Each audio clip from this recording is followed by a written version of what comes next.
For us, it always felt like this isn't a remake of the original film. It's a new story within the Hellraiser universe. What is it you pray for?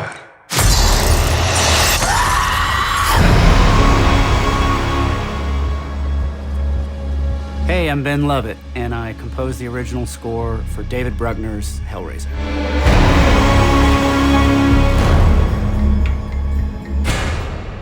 David and I have been making films together for 20-something years now. We met in college at the University of Georgia, and I think that our sensibilities about storytelling and narrative have kind of developed alongside one another. Ben's more than a composer. He's a very close friend. He's also a bit of a story coach, because he typically finds me somewhere in the midst of the process of making these movies and is able to come in and offer a lot of perspective on what's landing, what's not, where we're going in terms of the narrative. When David first approached me about Hellraiser, I decided, if what we're doing is not a remake of this movie, but it's a reimagining of the ideas that existed in the very beginning, I should start there. And so the first thing I did was read Clive Barker's The Hellbound Heart. His original inspiration created the opportunity to tell so many different stories within that universe that the opportunity to expand on the original vision was too good to pass up. How do you represent something that you love? The score for the original Hellraiser by Christopher Young was one of the biggest influences on this whole process. Anybody that loves Hellraiser knows Chris Young's themes. It's one of the greatest scores ever put to a set of horror films in history. It's so iconic, how can you ever get out from under the shadow of that work? It was really important to us to try to not only capture the spirit of what he had done, but to try to reincorporate some of those original themes into our score. The challenge with that was how to reinterpret those themes in such a way that they still embodied the spirit and characteristics of Chris's original work, but we brought them into a new story in a new era with new characters and kind of met that with a new sound that felt like our own. There's something grandiose about Hellraiser, something romantic, gothic, baroque even. It has to have a sense of scale. All that's present in the music. We knew that we were gonna have to go all the way with this. The score in the original films established a sound that is very iconic and very much part of what people identify as being Hellraiser, and it's a big orchestral sound.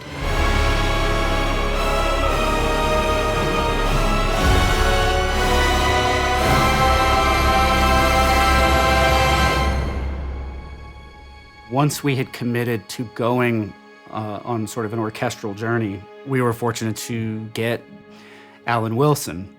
My name is Alan Wilson. I'm the conductor.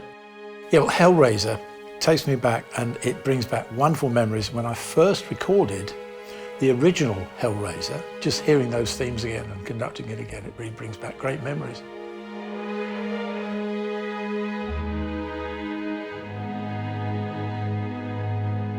Although the themes from the original Hellraiser are recognizable, Ben has treated them in a slightly different way. Rather than being really scary and sort of frightening, it's more eerie and expectant, rather than being right in your face. It's very cleverly done.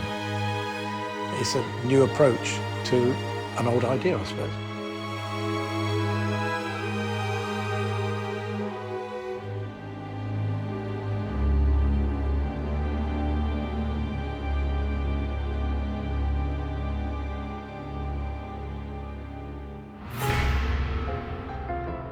I've never worked on anything that challenged us as much as Hellraiser. 80% of the entire film has score in it. That's unusual, and oftentimes it's much less in a movie, so Ben always has his work cut out for him. To take this on, we knew we needed to incorporate the orchestra into what we were doing, but then there was this other side to it, which was a mishmash of rogue, punk rock, flying by the seat of your pants, experimentation. And I think somewhere in all that, this new sound started to emerge, which had one foot firmly in the history of what Hellraiser music sounds like, and another very much in a David Bruckner world of what his movies sound like. The music has to play a front and center role with the audience. It has to be with you scene to scene.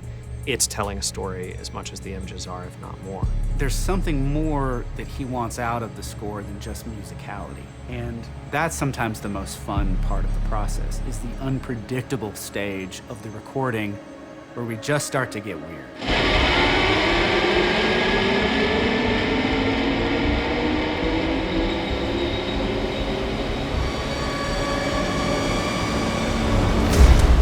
In the original film, the phrase everybody remembers is demons to some, angels to others.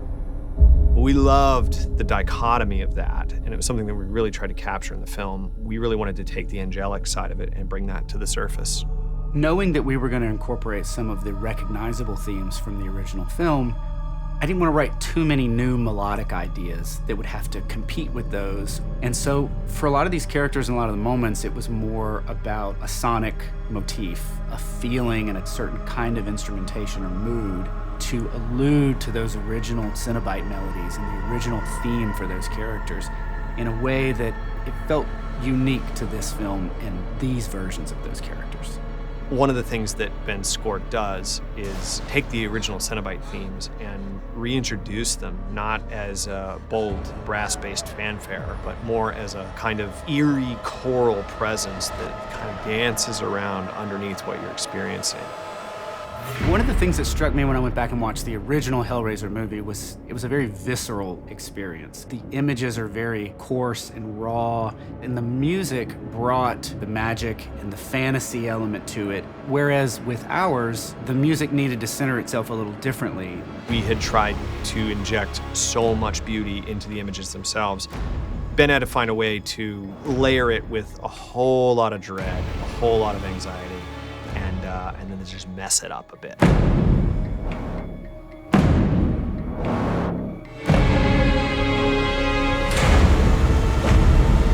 Ben is constantly evolving the kinds of soundscape ideas that you don't necessarily know are happening, but absolutely have an effect on the proceedings.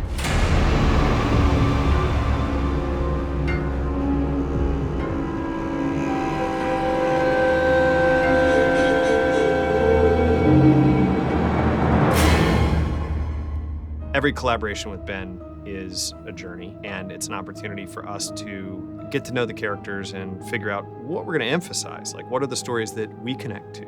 Our film is ostensibly an addiction story. For Riley, there's a gravity that I think she yields to as a means of escape from the anxieties of her life. Ben had the unusual task of trying to capture both our empathy for Riley in that journey, but also the temptation that she feels. I think the obvious instinct would be to play the suspense or the scare.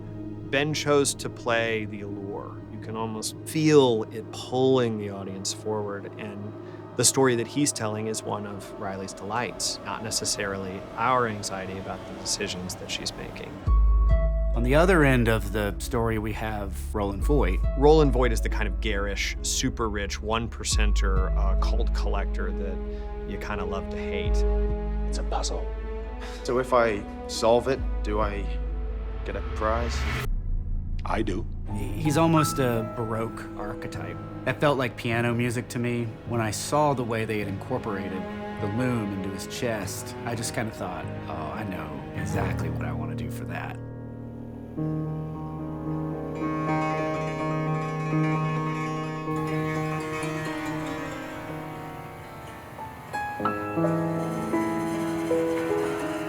It couldn't feel like it was just movie music as you're used to. It was scratching on piano wire, or it was playing piano keys with various objects laid across the wire so that you would get these kind of random aliasing sort of sounds.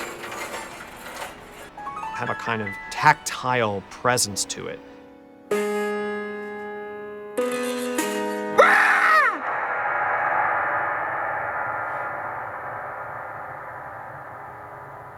you believe they're paying me to do this? It's always tough when you're working with something that is this iconic. Question of how much do we emulate? How much do we pay homage to what came before us? And how much do we give ourselves permission to kind of run amok in this world?